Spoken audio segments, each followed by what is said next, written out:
ਤੇ ਭਾਈ ਅੱਜ ਕੱਲ੍ਹ ਕਿਸਾਨਾਂ ਦੇ ਅਸੀਂ ਸੁਣਦੇ ਪਏ ਹਾਂ, ਹਾਲਾਤ ਬਹੁਤ ਮਾੜੇ ਆ। ਠੀਕ ਹੈ, ਇਹ ਖਾਦ ਮਹਿੰਗੀ, ਹਰ ਚੀਜ਼ ਮਹਿੰਗੀ, ਬਾਅਦ ਦੇ ਵਿੱਚ ਫਸਲ ਵਿਕਦੀ ਨਹੀਂ। ਠੀਕ ਹੈ, ਤੁਹਾਡਾ ਤੁਸੀਂ ਇਹਦੇ ਬਾਰੇ ਕੀ ਕਹੋਗੇ ਕਿ ਯਾਰ ਇਹਦੇ ਵਾਸਤੇ ਕਿਹਨੂੰ ਕੰਮ ਕਰਨਾ ਚਾਹੀਦਾ ਵਾ ਕਿ ਕਿਸਾਨਾਂ ਦੇ ਹਾਲਾਤ ਠੀਕ ਹੋ ਜਾਣ? ਉਹ ਜਿੱਦਾਂ ਹੁਣ ਕਿਸਾਨਾਂ ਦੇ ਹਾਲਾਤ ਹੋਏ ਨਾ ਮਾੜੇ, ਉਹ ਇਦਾਂ ਹੀ ਬੰਦੇ ਇੱਕ ਦਿਨ ਨਾ ਮਾੜੇ ਹਾਲਾਤ ਸੀ ਤੇ ਉਹਦੇ ਰਾਤ ਨੂੰ ਚੋਰ ਚੋਰੀ ਕਰਨ ਆ ਗਿਆ ਤੇ ਉਹ ਚੋਰ ਨਾ ਕਦੇ ਦੇਜਕਾ ਪਿਆ ਸੀ, ਉਹ ਹਨੇਰਾ ਸੀਗਾ ਤੇ ਉਹ ਦੇਜਕੇ 'ਚ ਪੈਰ ਵੱਜਾ ਨਾ ਤੇ ਚੋਰ ਮੂਧੜੇ ਮੂੰਹ ਡਿੱਗਾ ਤੇ ਉਹ ਜਿਹੜਾ ਘਰ ਵਾਲਾ ਸੀ ਨਾ ਉਹ ਚੋਰ ਨਾਲੋਂ ਵੀ ਜ਼ਿਆਦਾ ਭੁੱਖਾ ਸੀ, ਜਿੱਦਾਂ ਹੁਣ ਕਿਸਾਨਾਂ ਦਾ ਹਾਲ ਹੋਇਆ। ਉਹਨੇ ਨਾ ਉੱਠ ਕੇ ਦੀਵਾ ਬਾਲ ਦਿੱਤਾ, ਦੀਵਾ ਬਾਲ ਕੇ ਤੇ ਮੰਜੀ ਤੇ ਪੈ ਗਿਆ ਤੇ ਉਹ ਚੋਰ ਕਹਿਣ ਲੱਗਾ ਵੀ ਯਾਰ ਚੰਗਾ ਤੂੰ ਬੰਦਾ, ਤੂੰ ਮੈਨੂੰ ਫਣ ਦੀ ਬਜਾਏ ਦੀਵਾ ਬਾਲ ਕੇ ਮੰਜੇ ਤੇ ਪੈ ਗਿਆ। ਉਹ ਕਹਿੰਦਾ ਮੈਂ ਤੈਨੂੰ ਫੜ ਕੇ ਕੀ ਕਰਨਾ, ਜਿੱਥੇ ਤੂੰ ਰਾਤ ਠੇਡੇ ਖਾਂਦਾ ਫਿਰਦਾ, ਇੱਥੋਂ ਤਾਂ ਸਾਲਿਆ ਦਿਨੇ ਨਹੀਂ ਕੁਛ ਲੱਭਾ। ਇਹ ਐਕਾ ਹੁਣ ਸਾਡੇ ਜ਼ਿਮੀਂਦਾਰਾਂ ਦੇ ਹਾਲਾਤ। ਸਾਡਾ ਜ਼ਿਮੀਂਦਾਰਾਂ ਨਾ ਤੁਸੀਂ ਯਕੀਨ ਕਰ ਲਓ ਜ਼ੀਰੋ ਹੋ ਗਿਆ। ਜ਼ਿਮੀਂਦਾਰਾਂ ਦੇ ਲੱਕ ਟੁੱਟ ਗਿਆ, ਇਮਾਨਦਾਰੀ ਦੀ ਗੱਲ ਆ, ਪਰੇਸ਼ਾਨੀਆਂ ਜ਼ਿਮੀਂਦਾਰਾਂ ਦੀਆਂ ਦੇਖੀਆਂ ਨਹੀਂ ਜਾਂਦੀਆਂ। ਇੱਥੇ ਨੌਬਤ ਪਹੁੰਚ ਗਈ ਹੈ। ਦੇਖੋ ਕਿਸੇ ਵੀ ਬੰਦੇ ਨੂੰ, ਤੁਸੀਂ ਆ ਹੁਣ ਬੈਠੇ, ਤੁਸੀਂ ਬਰੋਡਕਾਸਟ ਕਰਦੇ ਆ, ਤੁਸੀਂ ਆਪਣਾ ਇੱਕ ਚੈਨਲ ਬਣਾਇਆ, ਅਗਰ ਤੁਹਾਨੂੰ ਤੁਹਾਡਾ ਹੱਕ ਹੀ ਨਾ ਮਿਲੇ ਜਿਹਦੇ ਵਾਸਤੇ ਤੁਸੀਂ ਕੋਸ਼ਿਸ਼ ਕਰ ਰਹੇ ਆ ਤੇ ਤੁਸੀਂ ਦੱਸੋ ਕੀ ਕਰਨਾ? ਬੰਦੇ ਦਾ ਦਿਲ ਨਹੀਂ ਟੁੱਟਦਾ। ਇਹ ਜ਼ਿਮੀਂਦਾਰਾ ਜਿਹੜਾ ਪਾਕਿਸਤਾਨ ਦਾ ਨਾ, ਤੁਸੀਂ ਯਕੀਨ ਕਰ ਲਓ, ਜਾਣੀ ਅਸੀਂ ਬਹੁਤ ਖੇਤੀ ਦੀ ਵੀਡੀਓ ਬਣਾਈਆਂ, ਜ਼ਿਮੀਂਦਾਰੇ ਤੇ ਬਣਾਈਆਂ, ਇਸ ਵਕਤ ਪਾਕਿਸਤਾਨ ਦਾ ਜ਼ਿਮੀਂਦਾਰਾ ਜ਼ੀਰੋ 'ਚ ਚਲਾ ਗਿਆ। ਜੇ ਆਪਾਂ ਚੜ੍ਹਦੇ ਪੰਜਾਬ ਤੇ ਖਿਲੰਦੇ ਪੰਜਾਬ ਦੇ ਜ਼ਿਮੀਂਦਾਰੇ ਨੂੰ ਆਪਸ 'ਚ ਕੰਪੇਅਰ ਕਰੀਏ ਤੇ ਉਹ ਉੱਤੇ ਆ ਜਾਂ ਆਪਾਂ ਇਸ ਟਾਈਮ ਉੱਤੇ ਜਾ ਰਹੇ? ਦੇਖੋ ਜੀ, ਇਸ ਵੇਲੇ ਜਿਹੜਾ ਚੜ੍ਹਦਾ ਪੰਜਾਬ ਆ ਨਾ, ਮੇਰੇ ਨਾਲ ਕੋਈ ਐਸਾ ਪੰਜਾਬ ਦਾ ਜ਼ਿਲ੍ਹਾ ਨਹੀਂ ਜਿੱਥੋਂ ਸਰਦਾਰ ਫੋਨ ਨਹੀਂ ਕਰਦੇ, ਰਾਬਤੇ ਨਹੀਂ ਕਰਦੇ, ਗੱਲਾਂ ਬਾਤਾਂ ਕਰਦੇ ਆ।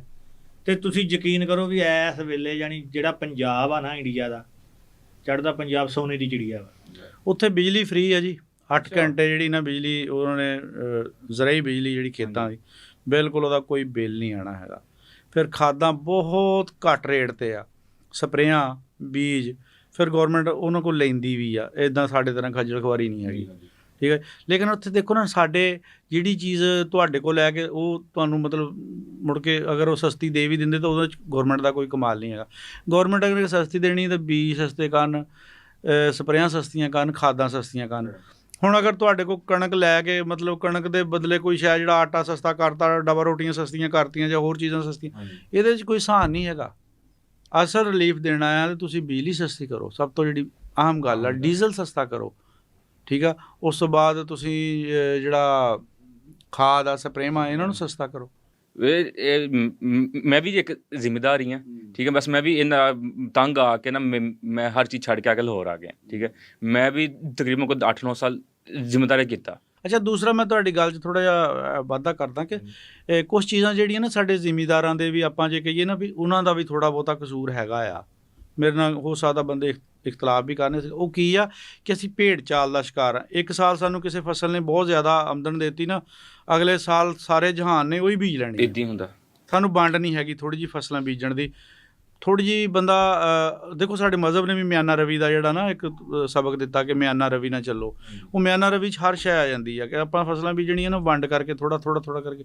ਜੇ ਤਿਲਾਂ ਨੇ ਇੱਕ ਸਾਲ ਪੈਸੇ ਅਗਲੇ ਸਾਲ, ਜਿੱਦਾਂ ਹੁਣ ਐਤਕੀ ਤਿਲ ਬੀਜ ਲਏ, ਜੇ ਪਿਛਲੇ ਤੋਂ ਪਿਛਲੇ ਸਾਲ ਕਮਾਦਾਂ ਨੂੰ ਵੱਢਾਂ ਦੇ ਵਿੱਚ ਹੀ ਅੱਗ ਲਾਈ ਆ। ਠੀਕ ਆ, ਕਦੇ ਚੌਲਾਂ ਨੂੰ ਲਿੱਤਰ ਫਿਰਦੇ ਆ, ਕਦੇ ਮੱਕੀ ਨੂੰ ਲਿੱਤਰ ਫਿਰਦੇ। ਉਹਦੀ ਵਜ੍ਹਾ ਇਹੀ ਹੁੰਦੀ ਹੈ ਕਿ ਜਦੋਂ ਇੱਕ ਸਾਲ ਇੱਕ ਚੀਜ਼ ਦਾ ਆਪਾਂ ਨੂੰ ਰੇਟ ਚੰਗਾ ਮਿਲ ਗਿਆ ਨਾ, ਅਗਲੇ ਸਾਲ ਸਾਰਿਆਂ ਨੇ ਉਹ ਬੀਜ ਲੈਣੀ ਆ। ਅੱਛਾ, ਦੂਸਰਾ ਮੈਂ ਇੱਕ ਹੋਰ ਗੱਲ ਛੋਟੀ ਜਿਹੀ ਕਰਾਂਗਾ ਕਿ ਅਸੀਂ ਹਰ ਬੰਦਾ ਕੋਈ 2 ਕਿੱਲਿਆਂ ਦਾ, ਕੋਈ 10 ਕਿੱਲਿਆਂ ਦਾ, ਕੋਈ 10 ਮਰੱਬਿਆਂ ਦਾ ਮਾਲਕ ਆ, ਲੇਕਿਨ ਸਬਜ਼ੀ ਉਹ ਵੀ ਰੇਹੜੀ ਵਾਲੇ ਕੋਲ ਲੈ ਰਿਹਾ ਆ। ਉਹ ਆਪਣੇ 5-10 ਮਰਲਿਆਂ ਵਿੱਚ ਆਪਣੀ ਸਬਜ਼ੀ ਨਹੀਂ ਬੀਜ ਰਿਹਾ। ਨਹੀਂ ਬੀਜਦੇ ਪਏ। ਇਹ ਕਿੱਡਾ ਵੱਡਾ, ਹੁਣ ਅੱਜ ਕੱਲ੍ਹ ਦੇ ਦੌਰ ਦੀ ਅਗਰ ਗੱਲ ਕਰੀਏ ਤਾਂ ਮਾਮੂਲੀ ਜੀ ਜਿਹੜੇ 2-4 ਜੀਆਂ ਵਾਲੀ ਫੈਮਿਲੀ, ਉਹਦੀ ਵੀ 400-500 ਤੋਂ ਥੱਲੇ ਘੱਟ ਸਬਜ਼ੀ ਨਹੀਂ ਆਉਂਦੀ। ਆਹ ਗੋਂਗਲੂ ਜਿਹੜੇ ਅਸੀਂ ਡੰਗਰਾਂ ਨੂੰ ਪਾਉਂਦੇ ਆ, ਉਹ 200 ਰੁਪਏ ਕਿਲੋ ਵਿਕਣ ਡਏ ਆ। ਆਹ ਜਿਹੜੀਆਂ ਤੋਰੀਆਂ ਬੇਲਾਂ ਨੂੰ ਲੱਗਦੀਆਂ ਆ, ਜਿਨ੍ਹਾਂ ਨੂੰ ਘਰ 'ਚ ਪਕਾ ਲਈਏ ਤਾਂ ਘਰ ਲੜਾਈ ਪੈ ਜਾਂਦੀ, ਕਹਿੰਦੇ ਤੁਸੀਂ ਰੋਜ਼ ਹੀ ਪਕਾ ਲੈਂਦੇ ਆ, ਉਹ 200 ਰੁਪਏ ਕਿਲੋ ਵਿਕਣ ਡਈਆਂ ਆ। ਉਹਦੀ ਵਜ੍ਹਾ ਕੀ ਹੈ ਕਿ ਅਸੀਂ ਬੇਸ਼ੱਕ ਥੋੜ੍ਹੇ ਵੱਡੇ ਜ਼ਿਮੀਂਦਾਰਾਂ, ਬੇਸ਼ੱਕ ਛੋਟੇ ਜ਼ਿਮੀਂਦਾਰ, ਅਸੀਂ ਇਹ ਸਬਜ਼ੀ ਬੀਜਦੇ ਨਹੀਂ। ਅਸੀਂ ਸਿਰਫ ਸਾਲ ਬਾਅਦ ਖੇੜਾ ਮਾਰ ਕੇ ਲਸਣ ਬੀਜ ਲੈਣਾ, ਉਹਦੇ ਆਲੇ ਦੁਆਲੇ ਮੂਲੀਆਂ ਬੀਜ ਲੈਣੀਆਂ। ਇਹ ਆ ਜੀ ਸਾਡੀ ਫਸਲਬਾੜੀ ਜਿਹੜੀ ਅਸੀਂ ਆਪਣੇ ਘਰ ਮਤਲਬ ਜਦ ਸਾਗ ਤੋੜ ਕੇ ਆਪਣਾ ਬਸ ਸਾਗ ਹੋ ਗਿਆ ਜੀ। ਯਾਰ ਅਸੀਂ ਅਗਰ ਥੋੜਾ ਥੋੜਾ ਅਸੀਂ ਆਪਣਾ ਬੀਜੀਏ, ਅੱਛਾ ਫਿਰ ਜਵਾਜ਼ ਕੀ ਕਰਦੇ ਜੀ, ਉਹ ਬੀਜੀ ਦੀ ਆਂਢ ਗੁਆਂਢ ਤੋੜ ਕੇ ਲੈ ਜਾਂਦਾ, ਚਲੋ ਕਿਸੇ ਦਾ ਭਲਾ ਹੀ ਹੁੰਦਾ ਨਾ, ਠੀਕ ਆ, ਲਾਓ ਤਾਂ ਸਹੀ।